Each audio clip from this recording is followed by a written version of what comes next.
नमस्कार, मैं हूं दीपक और आप देख रहे हैं डीएस गडोग। भाई ये जो वीकेंड का वार था, जैसे हमने कल प्रोमो देखा था भाई, प्रोमो तो ट्रेलर था और ये जो एपिसोड था ये वाकई में लगा है कि दमदार वीकेंड का वार।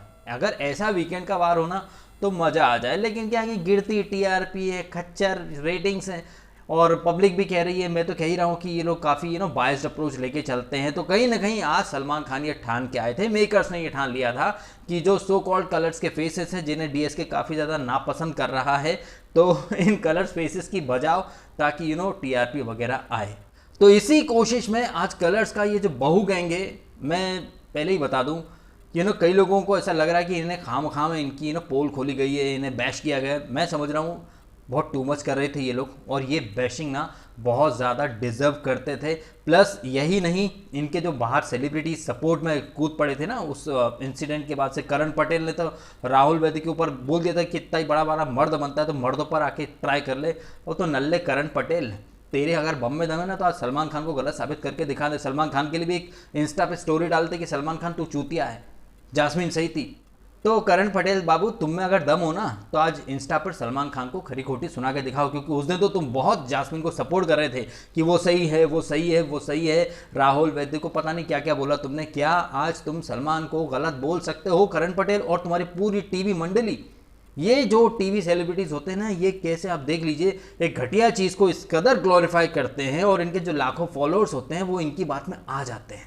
इसी वजह से ये जास्मिन जैसे लोग रोज ट्रेंड होते हैं। कलर्स तो इन्हें ऑलरेडी खतरनाक खिलाड़ी और खिलाड़ी नंबर 1 के टैग वगैरह दे रहे हैं। तो आप देख लीजिए किस तरह पीआर मैकेनिज्म काम करता है। और इस रिव्यू को शुरुआत करूँ इसके पहले बता दूं, ये वोटिंग ट्रेंड के नाम पे और रैंकिंग के नाम पे बहुत लोग क्विंटल के हिसाब से वीडियोस बना रहे हैं जिनकी कहीं कोई वैल्यू वगैरह कुछ नहीं है। पब्लिक वोटिंग ट्रेंड का कोई महत्व होता है नहीं, लेकिन फिर भी मैं देख रहा हूँ लोग लाखों की तादाद में ऐसी रेटिंग और वोटिंग ट्रेंड के व्यूज़ देखते भी हैं, उन्हें सच भी मानते हैं। मेरा काम है अवेयर करना और एक रियल पर्सपेक्टिव रखना। मैं काफ़ी बार कह चुका हूँ, सेलिब्रिटीज़ की बातों में मत आइए, ये लोग झूठ को सच बना के दिखाते हैं।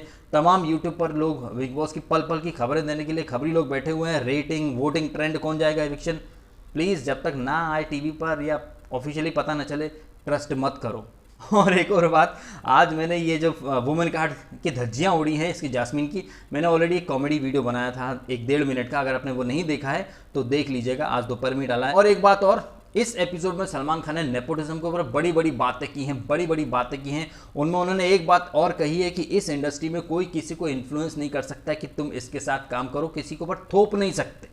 उन्होंने काफ़ी एग्जाम्पल दिए, बनिए का बेटा बनिया बनेगा, अपनी दुकान किसी और को तो देगा नहीं, पड़ोसी को नहीं देगा। Ratan Lal and sons, Ratan Lal and पड़ोसी के सन्स नहीं होगा।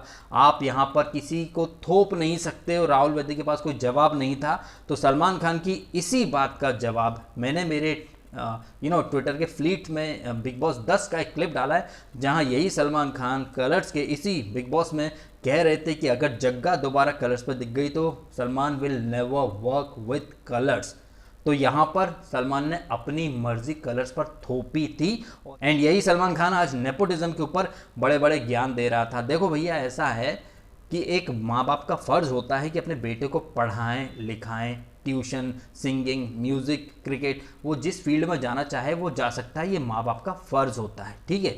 किसी बनिए का भी फ़र्ज़ होता है कि वो अपनी दुकान में अपने बेटे को ही बिठाए, ऑब्वियसली बिठाएगा, ठीक है। लेकिन किसी व्यापारी का, किसी बनिए का या किसी बिजनेसमैन का ये फ़र्ज़ नहीं होता है कि वो अपनी दुकान में तो अपने बेटे को बिठाए ही, पड़ोसी को भी बोले कि भाई तू तेरे बेटे को मत बिठा, तू मेरे बेटे को बिठा ले। या फिर उसके बाजू में जो दुकान खुली वहाँ पर भी वो यही बोलते कि भाई तू किसी को बाहर से मत ला, मेरा बेटा तेरी दुकान भी संभालेगा।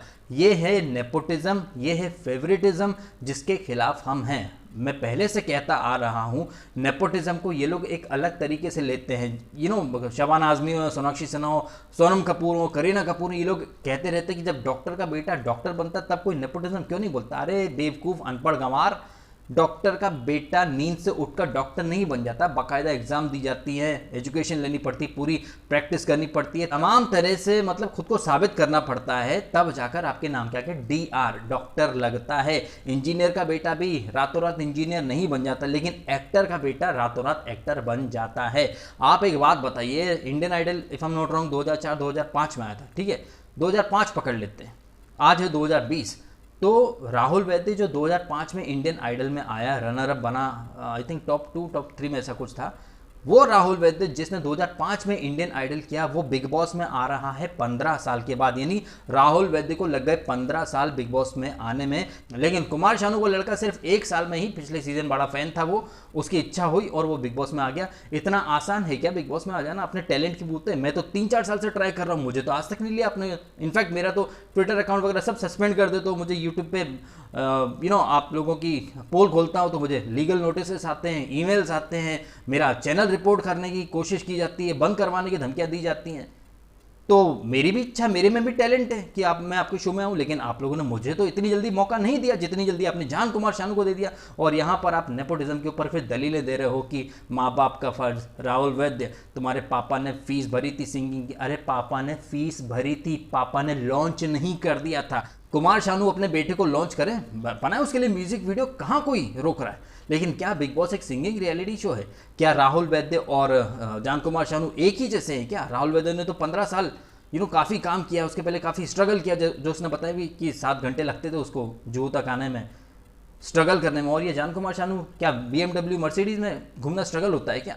तो नेपोटिज्म के मुद्दे में तो सलमान खान ने खुद की ही पोल खोल दी है। वो यहाँ पर बड़ी बड़ी बातें कर रहे थे। राहुल वैद्य के बारे में एक बात बोलना चाहूँगा, बाकी तो उसका खैर सब अच्छा ही चल रहा है। इस एपिसोड में काफ़ी उसने एंटरटेन भी किया, उसके वन लाइनर्स, उसके वो सोने वाले एक्सप्रेशन, और रुबीना का अपना अलग ही बिग बॉस चल रहा है सर, ये वो तालियां बजाना, वो काफ़ी अच्छा था। लेकिन अगर तुमने नेपोटिज्म की बात छेड़ी थी तो फिर मुन्ना तुमको एंड तक डटे रहना था। जब सलमान खान ने कहा था कि इस इंडस्ट्री में कोई किसी पर अपनी मर्जी नहीं थोप सकता, कि इसी को लो, तब आपको बोलना था कि सर मैं 15 साल लग गए मुझे बिग बॉस में आने में, और जान कुमार शानू ने ऐसे कौन से तारे तोड़ लिए कि वो 1 साल में ही बिग बॉस में आ गया। प्लस उसे ये भी बोलना चाहिए था कि वो जो म्यूजिक वाली टास्क हुई थी आपने सब देखा था। It's all about timing. मैं कहा भी था मैंने पिछले हफ्ते के रिव्यू में कि टाइमिंग की बात, अगर राहुल वैद्य उस टाइम पर ये मुद्दा उठाता, बट चूंकि वो एक ग्रुप में थे, दोस्त थे, तो उठाया नहीं। उस समय इम्पैक्ट ज़्यादा अच्छा होता, और वो उसी वीक की टास्क थी जहां पर ये पिछले सीजन का जो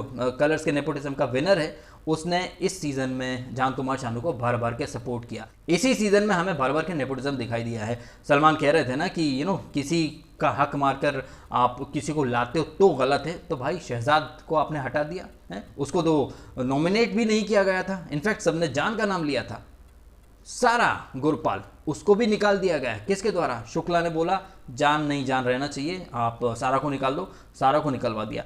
तो इसी सीजन में 2-3 वीक पहले ही नेपोटिज्म, फेवरेटिज्म भर भर के दिखाई दिया है। लेकिन सलमान खान यहाँ एक अलग ही चालीसा पढ़ रहे थे। माँ बाप के जो फर्ज होते हैं उसको नेपोटिज्म बोल रहे हो भाई।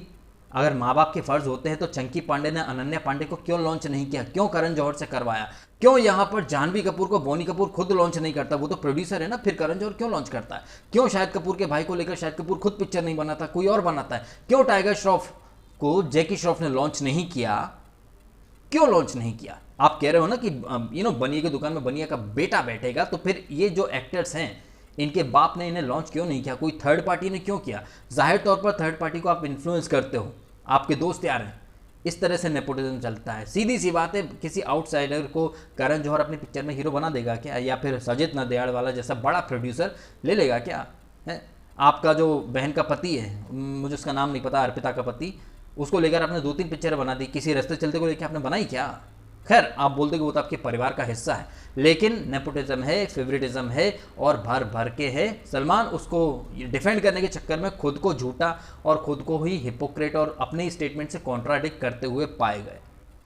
अब आ जाते हैं घर की 2 चुड़ैलें, जिन्हें राहुल वैद्य ने तो सीता गीता का नाम दिया है। मैं इन्हें डम्ब एंड डम्बर कहता हूँ। एक डम्ब है, दूसरी डम्बर है, और उनके साथ में जो डम्बेस्ट बैठा हुआ है अभिनव। लगातार सेंसेबल होगा, साइंस की बातें करता है, लेकिन अभिनव 1 नंबर का छूतिया पदार्थ है भाई, अव्वल नंबर का झंडू बाम है। तमाम पूरी दुनिया देख रही है, सलमान ने क्लिप भी प्ले करी, लेकिन ये बंदा अपनी जिद पर अड़ा है और एंड तक ये जास्मिन को गलत नहीं मान रहा है। और इन दोनों डम्ब एंड डम्बर को जबरदस्त कंपटीशन दे रहा है। डम्बेस्ट कौन? अभिनव। भाई क्लिप प्ले कर दी सलमान खान ने। बताइए, इतने सामने क्लिप प्ले की जा रही है, उसके बाद भी रुबीना, अभिनव, जास्मिन मानने को तैयार नहीं है।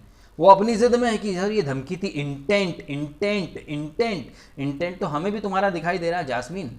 और रूबीना, तुम्हारा इंटेंट हमको दिखाई दे रहा है, क्योंकि तुमको पता है कि तुम 8-10 वीक बाहर नहीं जाओगी, तुमको किसी चीज़ का कोई परवाह नहीं है, तुम्हारे चेहरे पर एक एरोगेंस है, तुम्हारे चेहरे पर एक ईगो है, तुम्हारे चेहरे पर घमंड भर भर के है। तुम्हें लग रहा है कि तुम 10 वीक का कॉन्ट्रैक्ट लेके आए हो, चाहे कुछ भी हो, तुम यहाँ से नहीं हिलने वाले हो। ये घमंड तुम्हारे चेहरे पर साफ साफ दिखाई दे रहा है। और जो भी थोड़ा बहुत बिग बॉस को समझता है वो अच्छे से समझ सकता है कि तुम लोगों को किसी की परवाह नहीं है। तुम दोनों ही कलर्स के नामी गिरामी फेसेस हो, तुम्हें अच्छे से पता है, और बाहर अच्छे से कॉन्ट्रैक्ट वगैरह साइन करके आए हो तुम, तो तुम्हें भी पता है कि सलमान एक स्क्रिप्ट फॉलो करता है, वो बोलेगा उसके बाद चला जाएगा। क्योंकि जब सलमान ने थोड़ा टाइम का ब्रेक लिया तो ये जैस्मीन, रूबीना, इन्हें फ़र्क ही नहीं पड़ रहा था, इन्हें लग रहा है it's just like normal thing. मतलब एक समझदार व्यक्ति जो होता है ना, अगर उसे गलती बताई जाए तो उस पर काम करता, लेकिन नहीं, यहाँ तो गलती मान ही नहीं रहे। इनफैक्ट जास्मिन ने तो यहाँ पर भी वुमन कार्ड खेल ली कि सर आपने पोल खोल दी तो ये पूरा वीक सुनाएंगे, प्लीज इनको बोल दो सर कि कुछ ना बोले। वाह वाह वाह, इतनी बड़ी वाली फट्टू है तो आई क्यों बिग बॉस में है। और आप देखिए मेकर्स का गेम, अब इसके साथ इसका बॉयफ्रेंड आएगा अली गोनी। मतलब आप देखो, कहने को ये खुद को स्ट्रॉन्ग कहती हैं, प्लस इन्हें सपोर्ट चाहिए। सपोर्ट जैसे पिछले सीजन में शुक्ला को सपोर्ट देने के लिए गुप्ता आया ही था, तो उसी फॉर्मेट पे ये इसको भी लेके जाएंगे, जास्मिन को, रोतलू को। इसको अपनी गलती नहीं दिखती हैं, और इसके अंदर आग में घी डालने वाली रूबीना तो है ही सही। और अली गोनी भी आ जाएगा। मैं तो कहता हूँ अली गोनी को क्यों, करण पटेल को भी ले आओ ना, क्योंकि जास्मिन से अकेले तो खेला जाएगा नहीं है। उन्हें तो मतलब ये ऐसा लग रहा है कि बस डोली में बिठाओ और फाइनल तक लेके जाओ, बस खुद इनसे कुछ होना नहीं है। एजाज ने नहीं किया था, एजाज की इंटेंट अच्छी थी, तब तो ये खुद बोली थी कि मुंह पर चढ़ के आता है, इंटिमिडेट करता है। सलमान ने आज नेपोटिज्म का मुद्दा अगर मैं हटा दूं तो बाकी चीज़ों में सलमान ने ज़बरदस्त तरीके से धुलाई की है। हर बॉल पे छक्का मारा, चाहे वो अभिनव हो, रूबीना हो, जैस्मीन हो, कह के सबूत दिखा के इनकी बोलती बंद की है। एंड ये तो क्या है कि भाई बेशरम हो चुके, बेशरम बहू गैंग, इन्हें जितना भी समझाओ ये नहीं सुधरेंगे, क्योंकि इन्हें पता है कि कलर्स के फेसेस हैं और ये आगे जाएंगे। तो ये घमंड जो है ना, आई थिंक ये जो इनका घमंड है ना, और आगे शायद मौका ना मिले, इसलिए सलमान ने इस वीक में जो बैशिंग की है, मैं समझ रहा हूँ कि ये डिजर्व करते थे ये बैशिंग, और थोड़ी तगड़ी होती तो और ज़्यादा अच्छा होता। बट सलमान बीइंग सलमान बढ़िया तरीके से धुलाई की। रही सही कसर एक कॉलर जो था भीलवाड़ा का, भीलवाड़ा तो क्या होगा, रिलायंस स्टूडियो के बाहर कोई चाय की टपरी पर बैठा कोई मेरा ही नाम वाला दीपक होगा, जिसने रूबीना को आईना दिखाने की कोशिश की। जब रूबीना ने वो टास्क के बाद बोला था कि जो लोग टीआरपी देते हैं, फुटेज देते हैं, उन्हीं को जिताया जाएगा, और अब यहाँ मैडम पलट गए। मतलब जैसे सीजन 11 में हिना खान गजनी मोड में चलती थी, मैंने नहीं बोला, इनको भी कब बोला, क्या बोला, नहीं मैंने नहीं बोला। हालांकि थोड़ी देर के बाद उन्होंने कबूल कर लिया, लेकिन मोटा मोटा सार ये है कि वो चाहे रूबीना हो, चाहे अभिनव हो, चाहे जास्मीन हो, ये दूसरों को बहुत ज्ञान देता है, ये हिंसा करता है, वो क्रिमिनल मेंटेलिटी का है, वो जानवर हैं, अच्छी परवरिश सिर्फ इन्हीं की है। लेकिन आज सलमान ने इनकी चिट्ठे खोल के रख दिए। कविता कौशिक को भी सुना ही दिया इनडायरेक्टली कि इसकी औकात ने ऐसे लोगों को घर के बाहर खड़ा नहीं करते। ऐसा ही कुछ कविता कौशिक ने बोला था पवित्रा और शार्दुल के लिए। शार्दुल तो बेचारा शुतुरमुर्ग बन गया, आज उसकी भटे जैसी बड़ी बड़ी आंखें निकल रही थी। तो इन शॉर्ट सलमान ने आज सबको लपेट लिया। तुम करो तो पैशन, कोई और करे तो हिंसा, पानी फेंक दो, गाली दे दो, तिल का ताड़ बना दो, कोई मुद्दा नहीं है, और उसके बाद वुमन कार्ड खेल लो, तो ये तो सरासर गलत है, ये घटियापन है। और ये साबित करता है कि तुम लोग किसी पर कुछ भी लांछन लगा दो अपने आप को प्रूफ करने के लिए। तुमने किसी की बात का, इतनी सी बात को इतना बड़ा बना दिया जबकि वहाँ पे कुछ भी नहीं था। और ये अभिनव जैसा चूतिया, सामने क्लिप बची उसके बाद भी मानने को तैयार नहीं है, सबको दिखाई दे रहा है कि ये पपेट है रूबीना का। रूबीना कुछ भी बोलती है, आंख मूंद कर भरोसा कर लेता है, उसके बाद बोलता है पपेट नहीं है। सबसे बड़ा पपेट तो निशांत है, इसने तो अपनी कप्तानी ही रूबीना की बात मानकर गंवा दी और कहता है कि वो पपेट नहीं है। जास्मिन बोलती कि वो पपेट नहीं है, जबकि ये तीनों पपेट हैं, रूबीना के पपेट हैं ये। रूबीना कुछ भी बकवास करती है, ये आंख मूंद कर मान लेते हैं। जास्मिन कुछ भी बकवास करती है, ये तीनों आंख मूंद के मान लेते हैं, वाइस वर्सा। लेकिन ये कहते हैं पपेट नहीं है। पपेट तो हैं, पपेट हैं, एक ही थाली में खाते हैं, एक दूसरे का हगा साफ करते हैं, चाटते होंगे। लेकिन आप देखिए पपेट नहीं, पपेट हैं, बल्कि पपेट से भी घटिया कोई वर्ड हो तो ये वो हैं। तो इस नोट पर वीडियो खत्म कर देता हूँ। वीडियो अच्छा लगा तो ज़्यादा से ज़्यादा लाइक करना, कमेंट करना, शेयर करना और सब्सक्राइब भी करना DSK रॉक्स को। अगर आपने नहीं किया है तो आपने समय निकाला, वीडियो देखा, आपका बहुत बहुत धन्यवाद।